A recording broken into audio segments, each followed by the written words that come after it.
Have you ever heard a story so baffling that it stays with you long after you've heard it?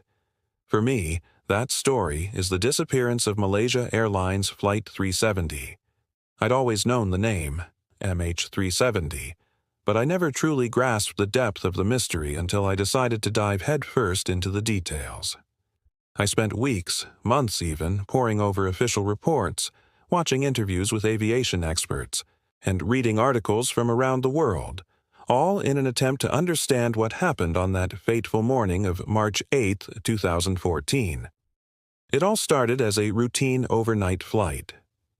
227 passengers and 12 crew members boarded a Boeing 777 at Kuala Lumpur International Airport, destined for Beijing. The takeoff was smooth, the initial climb normal. The last voice communication came from the cockpit just as the plane was leaving Malaysian airspace. Good night, Malaysian 370. Everything seemed perfectly fine, but shortly after that, something inexplicable happened. The plane's transponder, the device that communicates its identity and altitude to air traffic control, was switched off. A few minutes later, it disappeared from civilian radar screens. It was as if a modern marvel of engineering had just vanished into thin air. As I pieced together the timeline, the story only grew stranger. Military radar data, which wasn't fully analyzed until later, revealed something shocking. Instead of continuing on its planned route to Beijing, MH370 made a sharp, deliberate turn back across the Malay Peninsula. It then flew south over the vast, remote expanse of the Indian Ocean for hours. For hours, a plane carrying 239 souls flew silently, invisibly, far off its intended path. Why? That's the question that haunts every single aspect of this case. There was no distress call, no mayday. The pilots never communicated any sign of trouble. The weather was clear.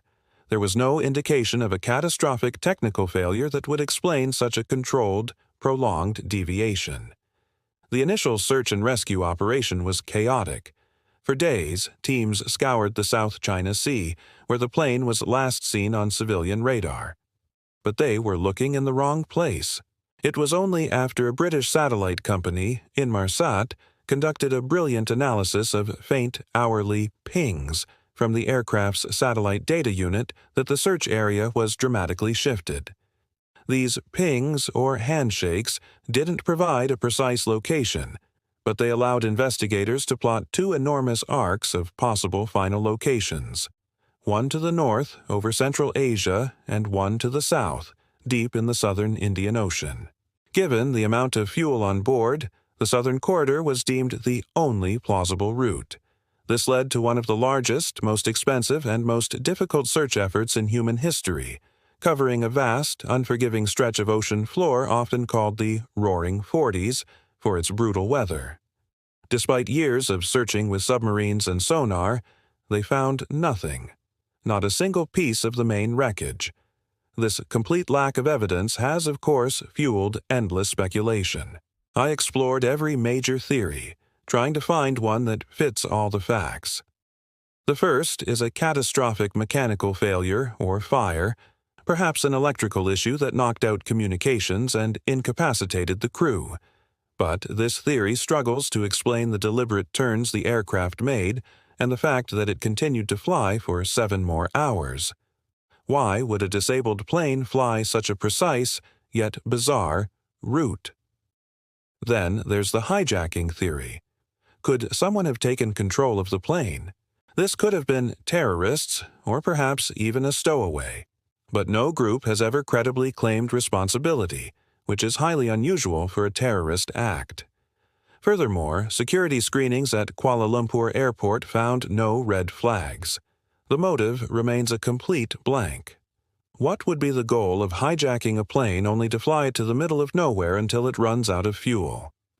This leads to the most disturbing and widely debated theory: pilot involvement. Was one of the pilots, or both, responsible?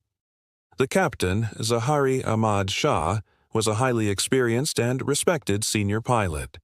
Investigators scrutinized his life, his family, his finances, and even a flight simulator found in his home which contained plotted waypoints over the southern Indian Ocean. However, no conclusive evidence of motive or a smoking gun was ever found. The co-pilot, Farik Hamid, was on his first flight in a 777 without a training captain beside him. But again, there's no evidence to suggest he was involved in any wrongdoing. The idea that a pilot would deliberately down their own aircraft is profoundly unsettling, and without a confession or a clear reason, it remains a heavy, unproven accusation. As the years went by, the only physical evidence we got came in the form of debris. In 2015, a piece of the wing called a flaperon washed up on Réunion Island, thousands of kilometers from the search zone. Since then, more than 20 other pieces of confirmed or suspected debris from MH370 have been found on the shores of Africa. These fragments confirmed that the plane did indeed end its journey in the Indian Ocean, but they don't tell us how or why.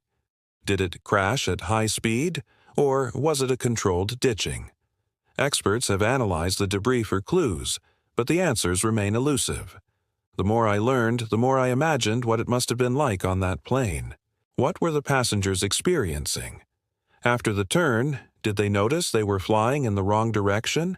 Over the ocean instead of land? Did the sun rise on a seemingly endless expanse of water? The silence is what's most terrifying.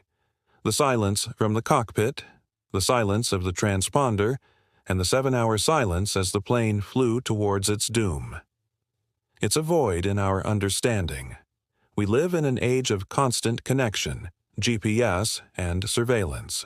The idea that a 200-ton aircraft can just disappear, slipping through every crack in our technological safety net, is a chilling reminder of how vast and mysterious our world still is.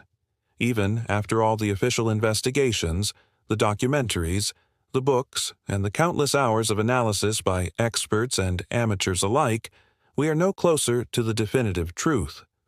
What really happened to Flight MH370?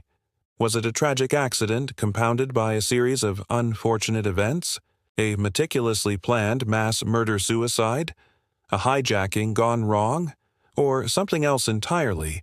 A scenario so complex or clandestine that we can't even begin to imagine it.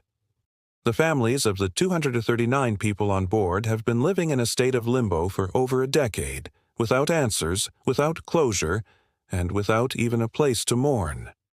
Their pain is the real human heart of this technical mystery. The disappearance of MH370 isn't just a puzzle for aviation geeks, it's a human tragedy of an almost unimaginable scale. The ocean holds its secrets tightly, and for now, the fate of those 239 souls remains one of them. This case will continue to haunt us, a stark reminder that some questions, no matter how desperately we want the answers, may never be solved. Thank you so much for joining me on this deep dive into one of modern history's greatest unsolved mysteries. If this story fascinates and troubles you as much as it does me, please hit that like button and subscribe for more content like this. Let me know your thoughts and theories in the comments below. Stay curious, and I'll see you in the next video.